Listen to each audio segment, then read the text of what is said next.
আমাদের যেই এলাকায় বাগেরহাট এলাকায় আমরা যেটা দেখি চিংড়ি চাষ ব্যবস্থাপনা, এখানে মূলত আমরা 3 ক্যাটাগরির বা 3 শ্রেণীর আমরা 3 ধরনের আমরা চিংড়ি চাষ ব্যবস্থাপনা দেখতে পাই। একটা আপনার সনাতন পদ্ধতি আমরা যেটা বলি, একটা থাকে উন্নত সনাতন পদ্ধতি, বা আরেকটা থাকে আধা নিবিড় যেটা বলে। তো আধা নিবিড় যেটা, এটা আমাদের সবার কাছে এটা দোরগোড়ায় পৌঁছায় না, এটা যারা মানে ধনী যারা ফার্মার তাদের জন্য এটা অ্যাপ্লিকেবল। তো আমরা যেটা মনোযোগ দিই সেটা হচ্ছে আধা নিবিড় মানে উন্নত সনাতন অথবা সনাতন পদ্ধতির দিকে। তো উন্নত সনাতন যেটা, এখানে আমরা যেই মানে ইন জেনারেল যে সিনারি আমরা এখানে দেখি সেটা হচ্ছে আপনার মানে চাষিরা আসলে ম্যাক্সিমামই আপনার যেই প্রপার যে বৈজ্ঞানিক কলা কৌশল, এটা অনেকেই তারা এটা মানে অ্যাডপ্ট করতে পারতেছে না, বা এটা তারা অনেকেই আপনার অ্যাফোর্ড করে না। তো তারা তাদের মতো করে যেটা মানে সনাতন পদ্ধতি, যেটা জাস্ট মাছ ছাড়বো আর মাছ পাবো এই আশাতে তারা মাছ ছেড়ে দেয়। তো এটা আসলে বর্তমানে এভাবে মানে প্রোডাকশন পাওয়া, আমাদের আশানুরূপ প্রোডাকশন না পাওয়ার পিছনে এটা একটা অন্যতম কারণ এখন আবহাওয়া প্লাস মানে ক্লাইমেট চেঞ্জ, বা আমরা যদি বলি যে মানে কিছু দূষণের ব্যাপার স্যাপারও থাকে। এই কারণে আমাদের এখন মানে চিংড়ির যেই স্বাভাবিক যেই মানে উৎপাদন, এটা অনেকটা কমে গেছে। তো আমরা যদি দেখি কি যে বৈজ্ঞানিক কলা কৌশল ব্যবহার করে যদি মানে চাষিরা যদি একটু এখানে মানে তাদেরকে মানে অভ্যস্ত হন, তাহলে এটা আমরা আমাদের ব্যক্তিগত যেই গবেষণা ফলাফল থেকে আমরা যেটা দেখছি, তারা কিছুটা এখানে উপকৃত হবেন তারা। এবং আমাদের যারা ফার্মার, যারা আমাদের মানে ক্লোজ কন্ট্যাক্টে যারা এখানে চাষ করতেছেন, তারা লাভ পাচ্ছেন। হ্যাঁ, মানে তারা মানে প্রফিট পাচ্ছেন তারা। আমরা যে একেবারে সবাই যে আপনার মানে ক্ষতিগ্রস্ত হচ্ছেন তাও না। তো সেক্ষেত্রে চাষিদের যেই মানে বর্তমানে যে অভিযোগ থাকে, কমন অভিযোগ, যেটা আমরা মাছ ছাড়ি মাছ পাই না। তো এক্ষেত্রে যেটা কারণ হতে পারে মাটি পানির গুণাগুণ ব্যবস্থাপনা, এটা ঠিক মতো না থাকতে পারে। আমরা যেটা আমরা খাবার দিই, চিংড়িকে যে চিংড়ি খাবার দিই, অনেক সময় চিংড়ি খাবারটা আমরা ঠিক মতো দিই না। যেই পরিমাণে দেওয়া দরকার, মাছের যে বডি ওয়েটের সাথে মানে মিল রেখে যেটা দেওয়া দরকার, ওটা আমরা অনেক সময় মেনটেন করতে পারি না। আবার অনেক সময় হয় কি যে আমরা যেই বাজার থেকে যে খাবারটা কিনি, ওই খাবারের যে প্রক্সিমেট কম্পোজিশনের মধ্যে মেইন যেই কম্পোনেন্ট থাকে প্রোটিন পার্সেন্টেজ, ওটা অনেক সময় আমরা বলি কি যে চিংড়ির খাবারের ক্ষেত্রে কমপক্ষে 30%, হ্যাঁ 30%, এবং 35 থেকে 38% বা 40% হলে আরও ভালো।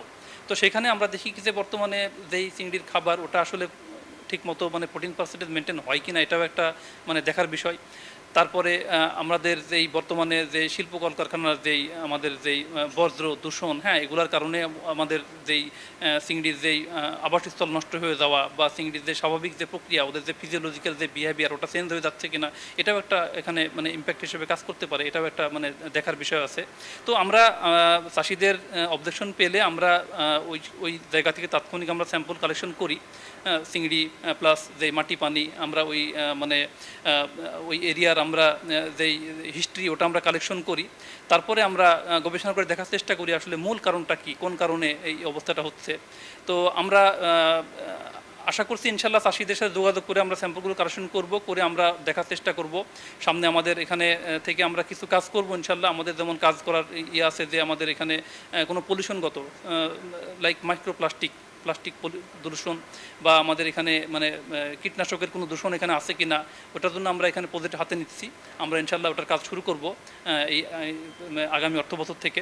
তো এটা থেকেও আমরা অনেক এখানে আমরা একটা মানে ফার্মারদেরকে আমরা একটা তথ্য দিতে পারবো যে আসলে এখানে তাদের তো একটা ম্যানেজমেন্টের মানে অব্যবস্থাপনা আছেই, এটার পাশাপাশি পরিবেশগত কোনো সমস্যা আছে কি না।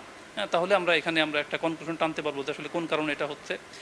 তবে আমরা চেষ্টা করে যাচ্ছি আমাদের সর্বোচ্চ, আমাদের সাধ্যের যে সর্বোচ্চটুকু, ওটা দিয়ে আমরা চেষ্টা করে যাচ্ছি। বলবো সেটা হচ্ছে আমাদের যেই মেইন কাজ চিংড়ির, আমাদের পানির গভীরতা ঠিক রাখতে হবে। হ্যাঁ, যে আমাদের যে পানির গভীরতা অ্যাটলিস্ট, আমরা আগে বলতাম 3 ফিট, এখন যেহেতু আপনার মানে জলবায়ুগত কারণে টেম্পারেচার বেড়ে যায়, আমরা বলবো অ্যাটলিস্ট 3.5 ফিট, 3.5 থেকে 5 ফিটের কথা বলা হয়। আমাদের গভীরতা ঠিক রাখতে হবে। তারপরে আমরা যেটা করব যে আমরা পর্যাপ্ত খাবার, যে আমরা চিংড়ি, আর একটা বিষয় হচ্ছে চিংড়ির যে পোনাটা যেন আমরা মানে হেলদি পোনা আমরা যেন নিতে পারি। বিশেষ করে আমরা যেটা বলি বাগদার ক্ষেত্রে এসপিএফ পোনা, হ্যাঁ, এসপিএফ পোনাটা আমরা নিশ্চিত করতে হবে। আমরা অনেক সময় পোনার যদি গুণগত মান ঠিক যদি না থাকে, তাহলে আমরা যতই ম্যানেজমেন্ট করি না কেন, ওটা ভালো হবে না। তো ফার্মারদের কাছে আমি যদি বলি মোটা দাগে কিছু পরামর্শ, তাহলে আমরা বলবো যে আপনারা প্রথমে আপনাদের যেই ঘেরের যে গভীরতা, এটা ঠিক রাখতে হবে। তারপরে আপনাদের পোনাটাকে আপনাদের মানে হেলদি পোনা, মানে এসপিএফ পোনা, এটা আপনাদেরকে নিশ্চিত করতে হবে, এই পোনা প্রাপ্তিটা বাগদার ক্ষেত্রে। তারপরে আপনারা যে খাবারটা দেন, খাবারের প্রোটিন পার্সেন্টেজটা ঠিক আছে কিনা, এটা আপনাদের নিশ্চিত করতে হবে। তারপরে যেটা বলি আমরা যে কিছু ম্যানেজমেন্ট, কিছু কালচারকালীন সময় কিছু ম্যানেজমেন্ট, যেমন সময় মতো চুন দেওয়া আমরা বলি, সময় মতো ব্লিচিং করা আমরা বলি, কিছু প্রোবায়োটিক সাপ্লিমেন্ট ব্যবহার করা আমরা বলি।